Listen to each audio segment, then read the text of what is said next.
Hello everyone, I hope आप सभी gate aspirants gate 2025 के लिए अपना बेस्ट एफर्ट लगा रहे होंगे। आज के इस सेशन में हम लोग बात करने वाले हैं जनरल एप्टीट्यूड के एक पर्टिकुलर सेक्शन के बारे में जो कि हमारे पास में है ट्रिग्नोमेट्री। गेट 2024 में बहुत सारे क्वेश्चंस ट्रिग्नोमेट्री के ऊपर बेस्ड पूछे गए थे जनरल एप्टीट्यूड के सेक्शन में। आज हम लोग उनको वन बाय वन डिस्कस करेंगे, ठीक है। बिना टाइम को वेस्ट करते हुए सेशन को स्टार्ट करेंगे। सेशन को स्टार्ट करने से पहले ये मेरी हम्बल रिक्वेस्ट है आप सभी स्टूडेंट से, अगर आपने हमारे चैनल को सब्सक्राइब नहीं किया है तो ज़रूर सब्सक्राइब करिए, ठीक है। अगर आपके प्रिपरेशन में 1% भी हेल्प हो रही है अगर हमारे चैनल के कंटेंट के थ्रू, then it's my humble request कि आप ज़रूर सब्सक्राइब करिए। And if you want you can also share with your friends. Video के जस्ट नीचे आपको शेयर का ऑप्शन दिख जाएगा, ठीक है, जिसके थ्रू आप शेयर भी कर सकते हैं चैनल के लिंक को। चलिए स्टार्ट करते हैं हमारे सेशन का पहला क्वेश्चन। चलिए, जो हमारा पहला क्वेश्चन है आज के सेशन का, ये क्वेश्चन पूछा गया था हमारे पास में गेट 2024 के सिविल इंजीनियरिंग के फर्स्ट सेट में 2 नंबर के लिए ये सवाल पूछा गया था, ठीक है। देखते इस क्वेश्चन को। क्वेश्चन क्या है? During a half moon phase the earth moon and sun, तो this is earth, this is moon, this is sun, ठीक है। तो क्या बोला जा रहा है? Earth moon sun forms a right angle. तो earth moon and sun that means 90 degree at what? Moon के ऊपर 90 डिग्री होना चाहिए। तो यहाँ पर हमने एक डायग्राम में बना दिया। ये डायग्राम हमने खुद से बनाया, मैंने खुद से बनाया, लाइक ये डायग्राम क्वेश्चन में गिवन नहीं था, ठीक है। सो ये जो है ये मून है, इसके ऊपर क्या है? 90 डिग्री का एंगल बन रहा है, ये हमें बोला गया। If the moon, earth and sun angle at this half moon phase is measured to be 89.85, that means moon, earth and sun, earth के ऊपर कितना एंगल है? 89 point, this angle is what? 89.85, ठीक है। The ratio of the earth sun and earth moon, earth sun and earth moon, this distance upon this distance हमसे पूछा गया, ठीक है। ये वाला डिस्टेंस अपॉन दिस डिस्टेंस हमसे पूछा गया, रेशियो क्या होगा, correct.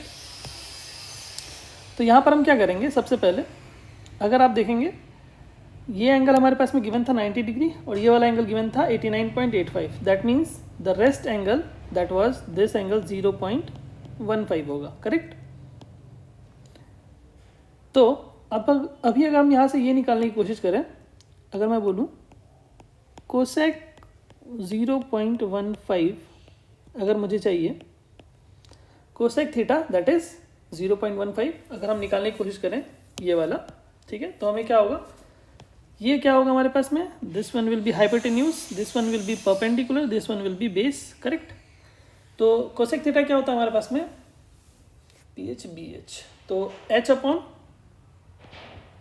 Upon P that is nothing but hypotenuse क्या है हमारे पास में? Which is nothing but distance between earth and sun, and this is distance between earth and moon, correct. तो distance between earth sun and distance between earth moon, correct. हमें क्या निकालना था? Earth sun divided by earth moon, earth sun divided by earth moon, यही चाहिए था हमें distance. यहाँ पर देखिए रेशियो चाहिए था हमें, रेशियो बिटवीन अर्थ सन का डिस्टेंस एंड अर्थ मून का डिस्टेंस, करेक्ट। तो क्या होगा? इसी को भी अपन अगर फर्दर प्रोसीड करेंगे तो क्या आएगा? कोसेक को अगर मैं ऐसा लिख दूँ 1 अपॉन साइन 0.15, ठीक है, क्या आ जाएगा हमारे पास में? Distance of earth sun upon distance of earth moon. ये डिफ्रेंशिएशन नहीं है, डी है, डी फॉर डिस्टेंस है। कोई बच्चा कंफ्यूज होकर ये ना बोल दे कि सर ये तो आप डिफ्रेंशिएशन लिख रहे हैं, ठीक है। तो क्या आ जाएगा हमारे पास में यहाँ पर? अगर इसको आप कैलकुलेट करेंगे तो क्या आएगा हमारे पास में? कैलकुलेटर से मैंने ऑलरेडी किया है, तो होगा इसका 0.00261, करेक्ट।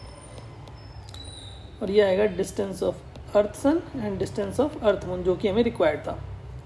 सो इसको अगर आप कैलकुलेट करेंगे दैट इज़ 1 अपॉन, जब आप डिवाइड करेंगे 1 अपॉन 0.00261 को, तो आपको मिलेगा अप्रॉक्सीमेट 382, ठीक है। यही आपके ऑप्शन बी में गिवन है, ठीक है, बी फॉर बॉम्बे, जो कि आपके पास में करेक्ट ऑप्शन है। तो आप देख सकते हैं 2 नंबर के लिए सवाल पूछा गया था, बट इसमें बहुत ज़्यादा कोई रॉकेट साइंस नहीं था, बस आपको कोसेक का फार्मूला लगाना था और ये डायग्राम आपको एकदम एग्जैक्ट बनाना था। दैट मीन्स जो अर्थ, मून और सन, मून के ऊपर क्या होना चाहिए था, मून है ये हमारे पास में, तो मून के ऊपर क्या होना चाहिए था, 90 डिग्री का एंगल होना चाहिए था इस कंडीशन के हिसाब से, तो ये हमने बना दिया। उसके बाद बोला गया था कि अर्थ के ऊपर क्या होना चाहिए, 89.85 का डिग्री होना चाहिए, तो ये हमने यहाँ से बना दिया 89.85 का। उसके बाद फिर आपको जस्ट फार्मूला लगाना था और कोई फर्दर रॉकेट साइंस यहाँ पर नहीं था। ठीक है, आई होप ये क्वेश्चन आपको क्लियरली समझ में आया होगा। चलिए, जो हमारा क्वेश्चन है दूसरा, इसको देखते हैं। ये क्वेश्चन हमारे पास में पूछा गया था गेट 2024 के इलेक्ट्रिकल इंजीनियरिंग के पेपर में 2 नंबर के लिए ये वाला सवाल जनरल एप्टीट्यूड के सेक्शन में पूछा गया था। ठीक है, देखते हैं इस क्वेश्चन को। क्वेश्चन क्या है, a surveyor has to measure the horizontal distance from her position to a distance reference point C. ठीक है, एक हमारे पास में क्या है, एक आदमी खड़ा है, मान लेता हूँ मैं उसको एक्स आदमी है। ठीक है, उसको एक डिस्टेंस क्या करना है, मेजर करना है किसी एक पॉइंट सी से।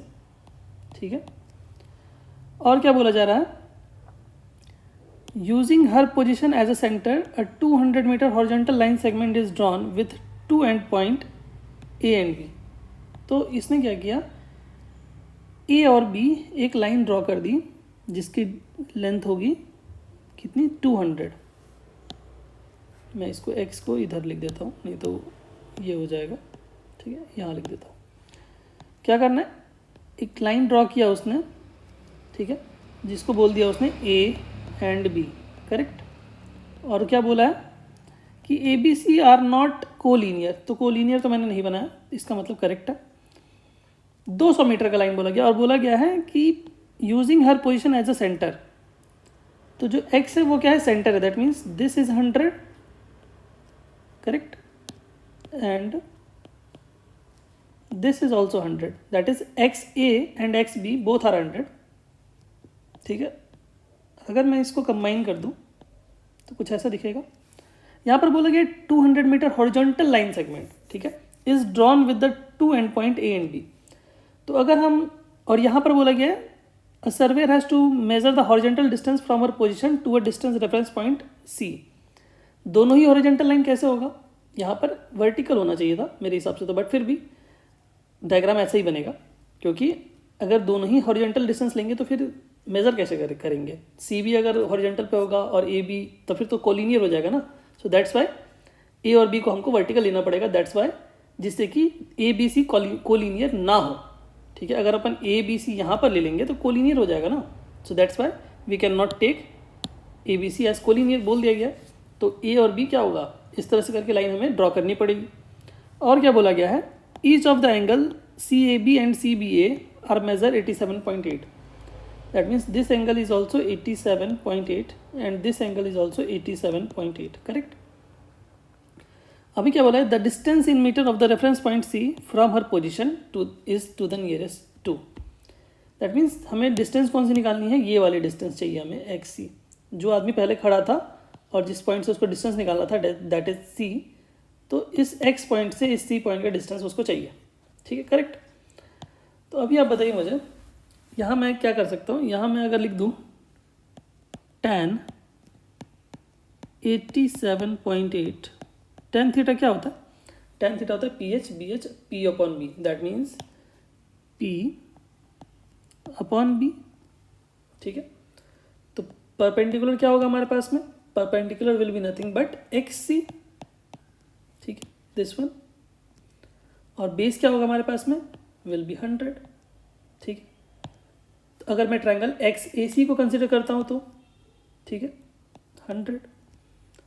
tan 87.8 कितना आ जाएगा, tan 87.8 अगर आप कैलकुलेट करेंगे कैलकुलेटर से डिग्रीज में, तो आपको क्या मिलेगा, 26.03 मिलेगा, करेक्ट। अभी यहाँ से जो डिस्टेंस आएगा XC का, that is required will be equal to nothing but 2603, correct.